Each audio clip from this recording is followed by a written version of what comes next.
tere, minu nimi on Jaanus ning siin räägime psühholoogiast ja vaimsest tervisest lihtsalt, teaduspõhiselt ja praktiliselt.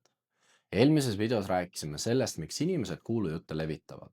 Üks põhjus oli soov teistele meeldida või gruppi sobituda. Täpselt sama põhjus võib teha keeruliseks ka ühe väga väikese sõna ütlemise. Ei. Paljud meist ütlevad jah, kuigi tegelikult tahaksid keelduda. Aga miks see nii on? Kujuta ette, et sõber palub sinult abi.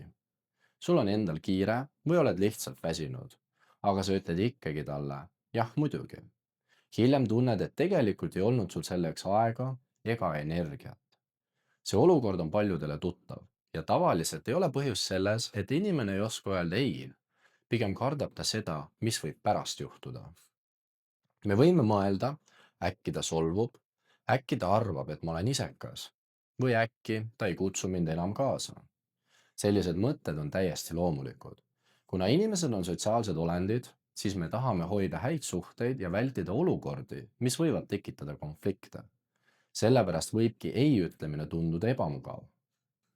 Aga siin on üks oluline tähelepanek. Ei ütlemine ei tähenda automaatselt, et sa lükkad inimese tagasi. Sageli ütled sa ei hoopis ühele palvele. Need kaks asja ei ole üks ja sama. Näiteks võid öelda, mul ei ole täna aega. See ei tähenda, et sa ei ole mulle oluline. Ja me kipume neid kahte omavahel segamini ajama. Mõtle ka sellele, mis juhtub siis, kui ütled kogu aeg jah. Alguses võib tunduda, et väldid ebamugavat olukorda. Aga aja jooksul võib juhtuda midagi muud. Sul jääb vähem aega enda jaoks, sul tekib rohkem stressi ja lõpuks võid hoopis hakata tundma pahameelt nende inimeste vastu, kellele sa ise pidevalt nõustusid appi minema. See ei ole hea ei sulle ega ka suhtele. Piiride seadmine ei ole märk isekusest. Piir tähendab lihtsalt seda, et sa annad teistele inimestele teada, mida sa saad teha ja mida mitte. Kõigil inimestel on piiratud aeg, piiratud energia ja piiratud tähelepanu. Ja kui ütled kõigele jah, ütled paratamatult millelegi muule ei.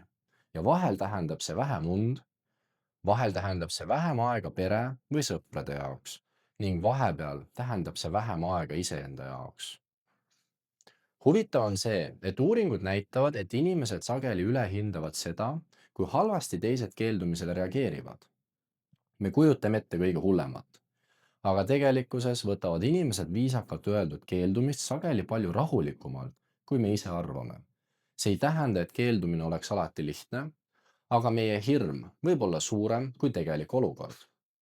See ei tähenda muidugi, et peaksid hakkama kõigele ei ütlema. Kui keeldud kõigest, muutub ka see probleemiks. Küsimus ei ole selles, mitu korda sa ütled jah või ei. Küsimus on selles, kas sinu vastus peegeldab seda, mida sa päriselt teha saad ja tahad. Aga mida selle teadmisega siis teha? Kõigepealt, anna endale hetk aega mõtlemiseks. Sa ei pea igale palvele kohe vastama. Täiesti normaalne on öelda, ma mõtlen korraks ja annan sulle teada. Teiseks, kui sa ei saa või ei taha midagi teha, ütle seda rahulikult ja ausalt. Sa ei pea oma otsust pikalt õigustama. Näiteks, kahjuks ma seekord ei saa. Sellest piisab enamasti täiesti. Ja kolmandaks, pane tähele, kuidas inimesed sinu keeldumisele reageerivad. Kui keegi austab sinu piire ka siis, kui ütled ei, on see tavaliselt märk tervest suhtest.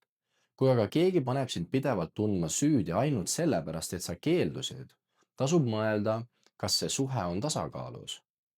Kui sellest videost jääb meelde ainult üks mõte, siis olgu see järgmine. Ei ütlemine ei tähenda, et sa hoolid teisest inimesest vähem. Vahel tähendab see hoopis seda, et hoolid piisavalt ka iseendast. Järgmises videos räägime sellest, miks konfliktid tekivad, sest erimeelsused ei ole märk sellest, et suhtes on midagi valesti.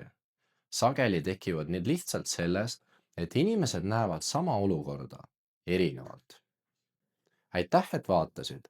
Vaimsest tervisest rääkimine ei lahenda probleeme üleöö, kuid aitab meil iseennast paremini mõista. Hoolitse enda eest ning kohtume juba järgmises videos.